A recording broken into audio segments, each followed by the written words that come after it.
Oh, did you flip the switch on the camera? Oh, merci, or gracias. Merci et gracias. Okay, we're gonna start out and take a look at the Actividad 14 that I had you do on Wednesday, page 257. So Holly, I'll have you read out, I'll ask you the questions, I'll have you read your answers, and then I'll come take a look at your writing. Número 1 asks, ¿Quiénes vienen a la fiesta? ¿Y a qué hora vienen? Todos mis amigas a las 5. Is it just a las 5? A las 5. Now, you forgot your verb though in there. You say you have todas mis amigas a las 5. So all of my friends at 5 o'clock, but you need the verb, At? they're coming. Oh, at, they're right? coming. Oh, Yeah. okay. So todas mis amigas vienen a. Vienen Yeah, vienen a las 5.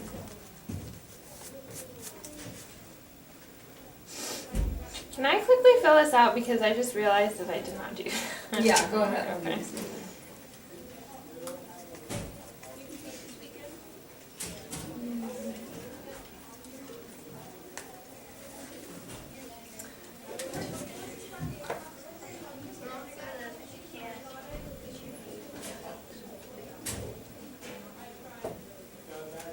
What is train? Traer, I just wrote it up here, to bring. Oh, okay. So they're talking about who brings what to the party. Mm. And so traen would be just the ellos, ellas form, and then trae is the singular. He or she brings.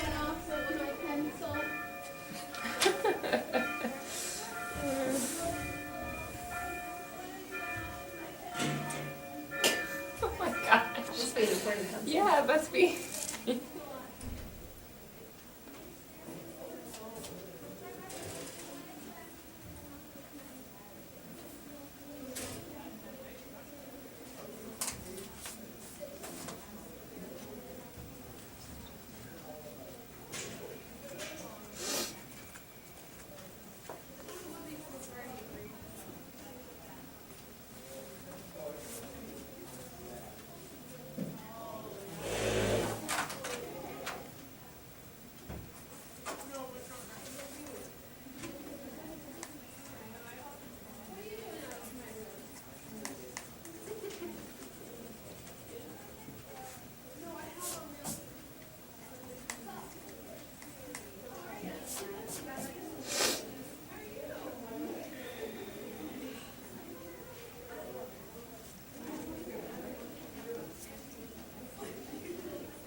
So if you wanted to say I will bring, Mhm. so So you can say voy a traer.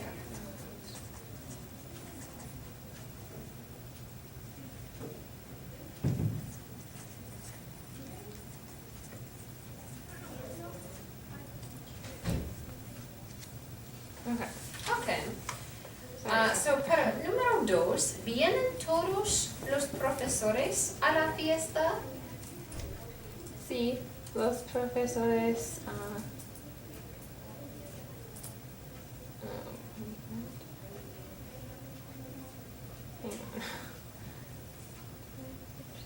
Well, I get, yeah, just C, I guess. Okay. They would come. So C, you could say los profesores vienen. So here, this question is an example of where they put the verb first and then the person who's actually doing the action comes after. So it's asking, are all of the teachers coming to the fiesta? So yeah, you can just put C. And then K, traen ellos. What are they bringing? Los profesores traen los pasteles. Does that make sense? No. Yeah. Oh, okay. Mm-hmm. Los pastel, they're bringing, yeah, the teachers are bringing cake or cakes. Número 6, ¿traen los estudiantes pizza o sándwiches, frutas o pasteles? Los estudiantes traen sándwiches y frutas. Bueno. Y número 4, ¿quién trae las decoraciones? ¿Qué traes tú? Voy a traer las decoraciones. Okay. All right, you answered both questions there. Okay, good. We can just take a peek at your writing.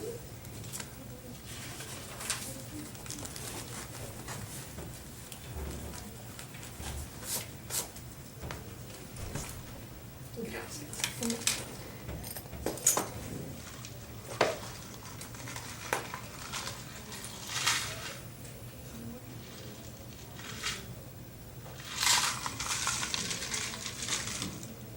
Okay, good. Here, when you're talking about times, everything past 1 o'clock will be plural, las cinco.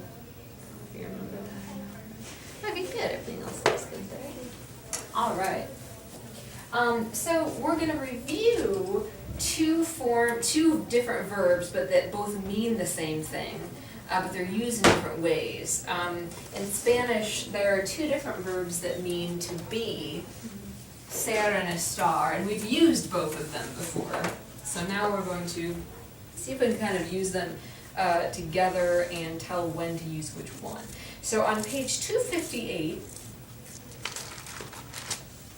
please go ahead and copy down both charts. The first one is the verb ser, and then the second one is estar, and I'll write them up here as well.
All right, so ser, we'll start with ser first. The infinitive, pronounced ser, we do pronounce the R at the end. And so our different forms are, repitan, yo soy, Yo soy. tú eres, Tú eres. él, ella, usted es, Él, ella, usted es. nosotros somos, Nosotros somos. vosotros sois, Vosotros sois. ellos, ellas, ustedes son. Ellos, ellas, ustedes son. Good, okay. So yo soy in English would translate to I am, yeah, I am, you are, he, she, and you are, we are, you guys are, they are, and then you all are. And then same thing with estar, right? You are, or I am, you are, etc. So we just use them in different situations though. So with ser, ser we use when we're talking about things that don't change, so permanent descriptions of people or things. For example, if we're talking about someone's nationality, what they do for a living, or their religion, we use ser. If we're describing their physical or personality, characteristics, we'd also use ser. If we're talking about where someone is from, we use ser. Those things don't change, they're always the same. So, for example, mi hermana es profesora, my sister is a teacher, ella es muy alta y talentosa, she's very tall and talented. We might also say something like, ella es de Guatemala, she's from Guatemala. We would use ser there. With estar, we're going to use it with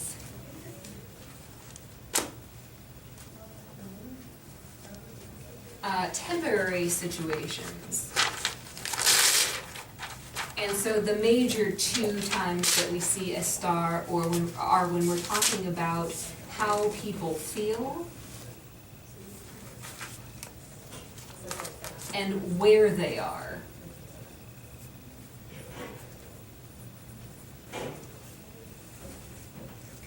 And also where things are.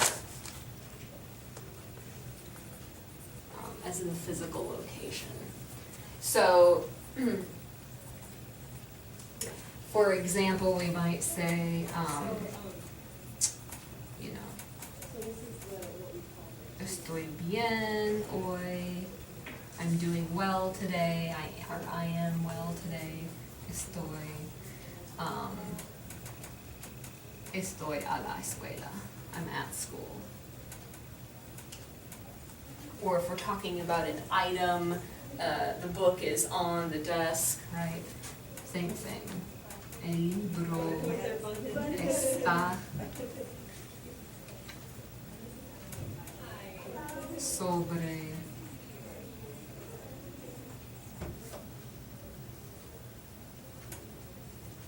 la mesa or wherever.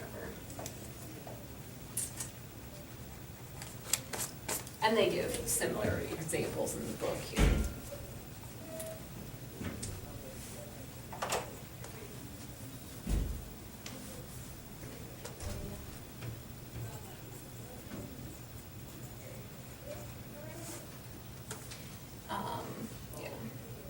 Okay. So the different forms of estar, then you'll notice that 4 of them have an accent mark over the A. And that's to distinguish them between, there's also a word, esta, without the accent mark, and it is like an article that would go in front of the noun. So anyway, so 4 of the versions have the accent mark, and so because they have the accent, that's where you'll put the emphasis in the word. So we've got, repitan, yo estoy, Yo estoy. tú estás, Tú estás. él, ella, usted está, Él, ella, usted está. nosotros estamos, Nosotros estamos. and then we'll put the emphasis there, vosotros estáis, Vosotros estáis. ellos, ellas, ustedes están. Ellos, ellas, ustedes están. Good. Okay, so estoy bien hoy, estoy a la escuela, right, I'm doing well today, I'm at school. The book is on the desk. If you're asking where people or things are, right, donde está, we know that fixed expression already. Como estás, we know already, so those are kind of ways to help you remember when to use estar.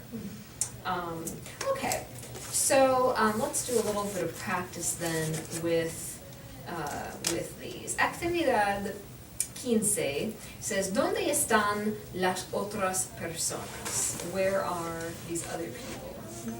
It says, estás en un café, you are in a café con un amigo, y preguntas dónde están los otros amigos. You're asking her, where are your other friends?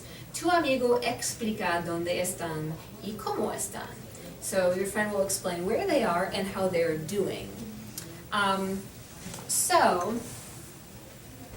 here I'll ask you the question, and we'll have you fill in with where people are and how they're feeling, probably based on where they are. So in the model, I might ask, ¿Dónde están Marcos y Graciela? Where are Marcos and Graciela? And you might say, for example, they are at the library, están en la biblioteca, excuse me, and they are very busy, están muy ocupados. So if I asked you, ¿Dónde está Yolanda? What could you say back? So she está en la escuela, está muy ocupado, or ocupada. Ocupada, good. What about, ¿Dónde están Miguel y Fernando? Están There you go. en casa, están muy enfermos.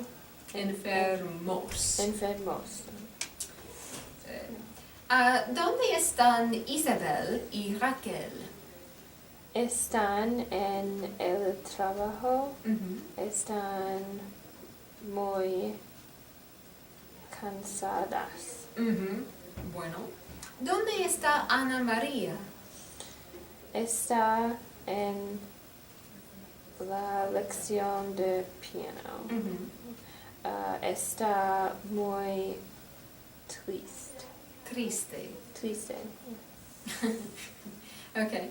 She's sad. Wait, no, triste is sad. Yeah, well, Sad. she could be. Really, you could put any of these emotions with any of these places. Maybe she hates piano lessons. Okay. Es possible, es posible. Yeah. Okay, ¿dónde está Federico? Está en la biblioteca. Está muy mal. Muy mal. Okay. Bueno. Good. All right. And let's look at Actividad 16 over on page 259. Entrevista con una chef. Interview with a chef. It says, lee la entrevista con la chef Ortiz y completa la conversación con la forma apropiada del verbo estar o ser. So here you have to choose, would it make more sense to use estar or ser, depending on what she's talking about, and then also which form of the verb would you use. So take a few minutes on your own to write out each of the forms. Remember, it's a conversation, so the interviewer starts off first and asks the question. So she'll be using a lot of, it looks like she's using usted to be formal. And then for number 2, it's the chef speaking in first person. I'm good, thanks. Yeah, give you some time to work on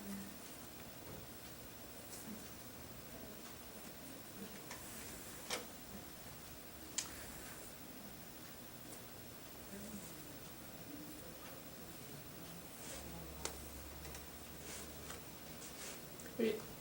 Wait, so it's her talking, so you'd say estoy? with her? Right. Yep.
confused on, a couple of these are a little bit tricky. No, I don't think so. Just have to Okay. figure it out. Sure.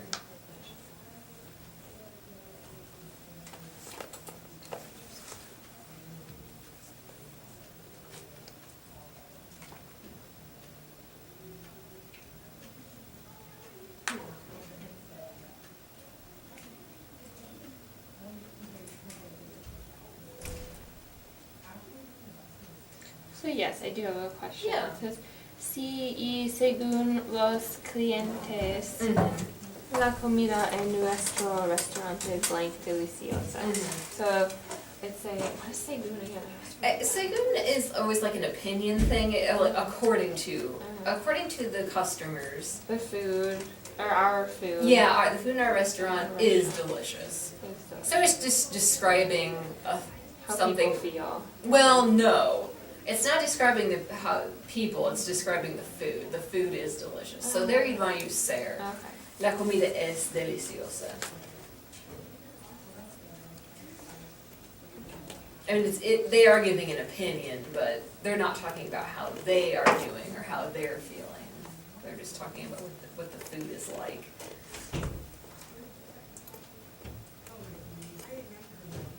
And same thing for 11.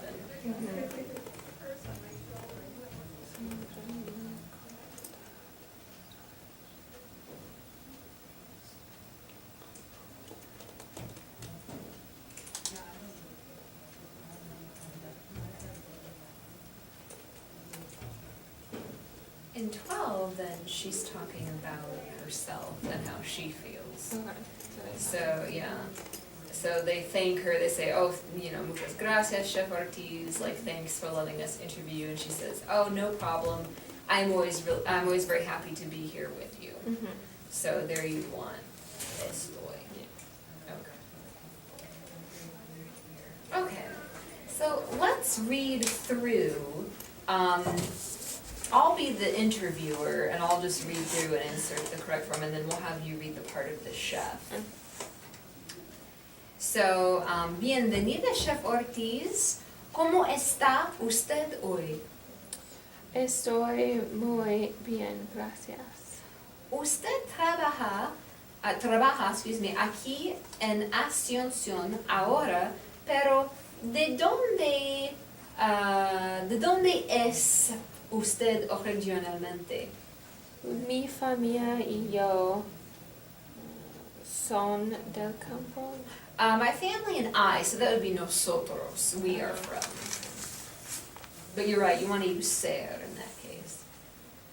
So, mi familia y yo somos del campo. Somos del campo. Yeah, so like we're from the country. Let's see here. ¿Y cuál es su trabajo aquí? Yo soy directora de los chefs en el famoso restaurante La Capital. Let's see here. La Capital es un restaurante muy popular aquí. ¿Dónde está el restaurante? Los platos en... Oops, I'm sorry. You respond with al lado de la catedral. Oh, al lado de la catedral. Okay, and then I'll ask, I'll say, los platos en su restaurante son muy típicos de Paraguay, ¿no?